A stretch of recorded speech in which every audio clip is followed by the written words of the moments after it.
পুলিশের কাজ করছে, ওটা তাদের রুটিন কাজ করছে, সেটা করুন, তারা তার কাজ করবেন, এটাই তো স্বাভাবিক, সেটা করুন।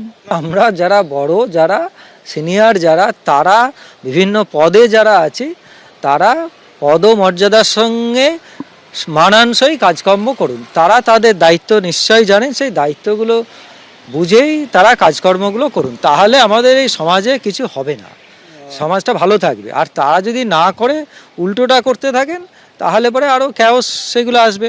আমরা চাই না যে কোনো রকম একটা শিক্ষা প্রতিষ্ঠান সহ কোনো সমাজে কোথাও অস্থিতিশীল অবস্থা তৈরি হোক, এটা কখনো কেউ চায় না। সবাই চায় শান্তি, ঠিক শান্তি ফিরে আসুক, সুস্থ স্বাভাবিক অবস্থা ফিরে আসুক, এটা। এবং সেটার জন্য যার যা দায়িত্ব আছে, এই দায়িত্বগুলোকে পালন করতে হবে। হাইকোর্টের নির্দেশের পর অবশেষে যাদবপুর কাণ্ডে টনক নড়েছে পুলিশের। গতকালই আপনাদের দেখিয়েছি যে হাসপাতালে গিয়ে ইন্দ্রানুজ রায়ের বয়ান রেকর্ড করা হয় এবং ওম প্রকাশ মিশ্রের বাড়িতেও যায় পুলিশ এবং সেখানে গিয়ে তারও বয়ান নেওয়া হয়। পয়লা মার্চ যাদবপুর বিশ্ববিদ্যালয়ে কি ঘটনা ঘটেছিল তা জানতে এবার শিক্ষামন্ত্রীর গাড়ির চালককে জিজ্ঞাসাবাদ করা হলো। শিক্ষামন্ত্রীর গাড়ির চালকের বয়ানও রেকর্ড করলো পুলিশ। ঘটনাস্থলে উপস্থিত পড়ুয়াদেরও জিজ্ঞাসাবাদ করবে পুলিশ, এমনই খবর সূত্রে। যাদবপুর বিশ্ববিদ্যালয়ে যা চলছে, পড়ুয়ারা বলছেন সোমবার থেকে সব বন্ধ করে দেওয়া হবে। এটা হয়েছে ফ্র্যাঙ্কেস্টাইন তৈরি করেছে মমতা ব্যানার্জি। সিপিএম এবং তৃণমূল যাদবপুরের ক্ষেত্রে এক, মাদক, র্যাগিং, দেশবিরোধী কাজ সব এখানে হয় এবং সেই কারণে আওয়াজ উঠেছে সেকু মাকুর বিরুদ্ধে, সেই কারণে আওয়াজ উঠেছে হাকিম সেলিমের সেটিং এর বিরুদ্ধে।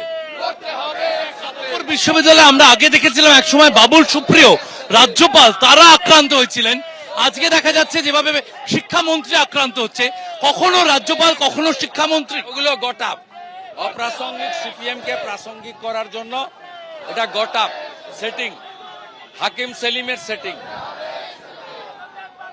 এই দেশবিরোধী টুকরে টুকরে গ্যাং বিধানসভা ভোট এলে বলবে মোদিজির বিরুদ্ধে, বিজেপির বিরুদ্ধে, no vote to BJP, no vote to Modiji. সার্বিকভাবে রাজ্যের শিক্ষা ব্যবস্থার কি একটা ছবি, সার্বিকভাবে রাজ্যের শিক্ষাঙ্গনের একটা ছবি কি যাদবপুর? সেটা তো বিশ্ববিদ্যালয়ের উপাচার্য নিজেই বলেছে। আমরা ছাড়বো না। 16 তারিখে নাগরিক কনভেনশন হবে, 18 তারিখে উচ্চ মাধ্যমিক শেষ হওয়ার পরে আমরা বাইরের পরিবেশ তৈরি করবো এদের বিরুদ্ধে। লাগাতার কর্মসূচি নেওয়া হচ্ছে, আর ভিতরের কাজটা এবিভিপি করবে, রাষ্ট্রবাদী ছাত্র সংগঠন তারা করবে। তারা ইতিমধ্যে লড়াই দিচ্ছে, তারা কি অরাজনৈতিক ছাত্র সংগঠন, রাষ্ট্রবাদী সামাজিক ছাত্র সংগঠন তারা করবে। এবং আপনারা শুনলে খুশি হবেন, 150-র কাছাকাছি ছাত্রছাত্রী পড়ুয়া তারা বিজেপির প্রাইমারি মেম্বারশিপ এবারে নিয়েছে। শেষ প্রশ্ন, সমাধান কোন? শুভেন্দু অধিকারীর কাছে শেষ প্রশ্ন, যাদবপুরের সমাধান কোথায়? একদিকে জনজাগরণ আর 26-এ মমতা ব্যানার্জির বিসর্জন। জনজাগরণ এবং মমতার বিসর্জন, এই দুটোর মাধ্যমেই যাদবপুরে স্থায়ী সমাধান পাওয়া যাবে।